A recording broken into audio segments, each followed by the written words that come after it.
Aquella rebelión amenazó con subvertir el orden social en una cruenta lucha de clases que enfrentó a los artesanos y campesinos contra los grupos privilegiados, los caballeros, los ciudadanos y los mercaderes. Como principal dirigente radical de la Germanía y por luchar contra el ejército real en varias batallas, Joanoz Colón fue degollado y descuartizado, su cabeza expuesta públicamente en una jaula de hierro en la puerta pintada, y sus otros restos en 4 pilares, sus descendientes inhabilitados para cualquier oficio y honor, hasta la 4ª generación, y sus casas derruidas y sembradas de sal, y todos sus bienes confiscados por la corte real. No fue el único caso. Las cabezas de otros dirigentes agermanados se colocaron en las puertas de la ciudad de Mallorca para sembrar el terror y como castigo ejemplar por haber cometido crímenes de lesa majestad. Las revueltas de las Germanías en Valencia y Mallorca, con algunas ramificaciones en Cataluña y Aragón, fueron protagonizadas en una primera fase por el estamento artesano, al que luego se sumarían los campesinos, dándole un carácter antiseñorial. En Mallorca, el proceso revolucionario arrancó en febrero de 1521, un año y medio después del inicio de la Germanía en Valencia.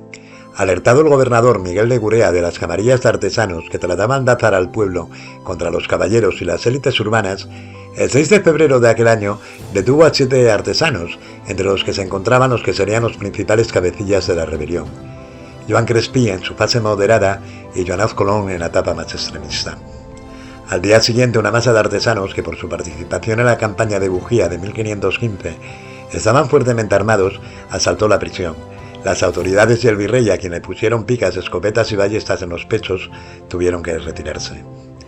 Una vez liberados los presos, Joan Crespí encabezó la protesta de los agermanados, que pedían una disminución de las cargas fiscales que recaían fundamentalmente en ellos, y una reducción de la deuda pública, lo que provocó la oposición de los rentistas, caballeros, ciudadanos, eclesiásticos y mercaderes. El 15 de febrero de 1521, Joanoz Colón viajó a Valencia con 3 síndicos más para conocer la organización de la Germanía valenciana, y también con la intención de ir a la corte para intentar obtener el respaldo monárquico a sus reivindicaciones. Durante la etapa moderada dirigida por Joan Crespí, los agermanados depusieron al virrey Miguel de Gurrea con una argucia legal, esgrimiendo un antiguo privilegio de Pere el Cedilmonés que prohibía desempeñar el cargo a los naturales del reino de Aragón, de Cerdeña y de Roselló.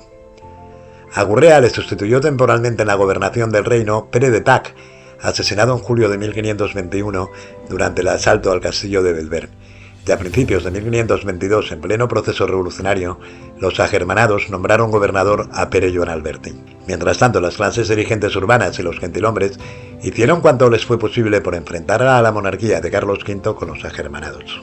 En octubre de 1521, la facción revolucionaria más radical, acaudillada por Joan Colón, se había impuesto a la moderada, cuyo líder, Joan Crespí, probablemente fue asesinado por Francesc Colón, hermano de Janot.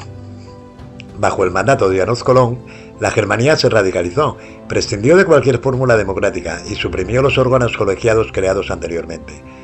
Aprovechó la sentencia arbitral de Fernando el Católico, favorable a que las poblaciones contribuyeran según sus bienes en el sistema tributario de la isla, para abolir los impuestos indirectos sobre los artículos de primera necesidad, propugnando su sustitución por una fiscalidad que gravase la riqueza y el patrimonio. Al hacerse cargo del gobierno agermanado Joanoz Colón, se inició la resistencia organizada de los nobles contra ellos, que a su vez adoptaron las correspondientes represalias. Asesinaron, secuestraron bienes, ocuparon propiedades, mataron ganado y liberaron esclavos.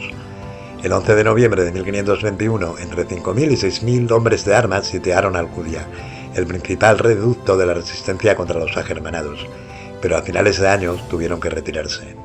Alcudia no fue el único talón de Aquiles de los agermanados. Sus intentos por extender el levantamiento a Ibiza, donde se habían trasladado el depuesto rey Gurrea y Menorca, fracasaron.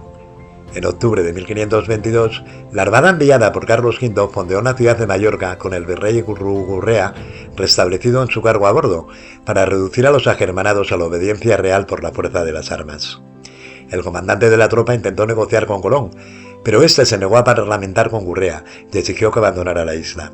La armada se dirigió entonces a Alcudia, la única plaza contraria a la Germanía, luego recompensada por su fidelidad al emperador con varios privilegios.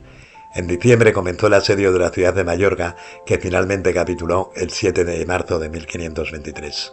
Como señaló Eulalia Durán en su concienzuda tesis doctoral Les Germanies de los Països Catalans, los hogares agermanados representaban aproximadamente el 70%, de los 2.684 censados el año 1517 en la ciudad de Mallorca.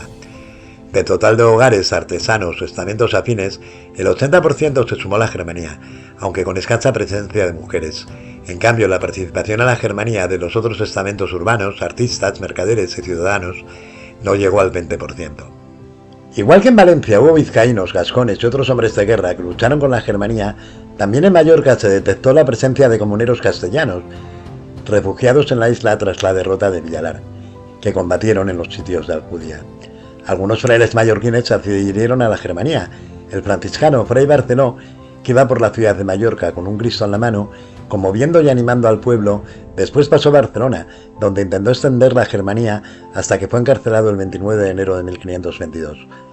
Sin embargo, en general, el clero militó en el bando de los mascarat, término derivado de máscara o disfraz, usado para insultar a quienes se oponían a la revuelta y apoyaban el restablecimiento de la autoridad real.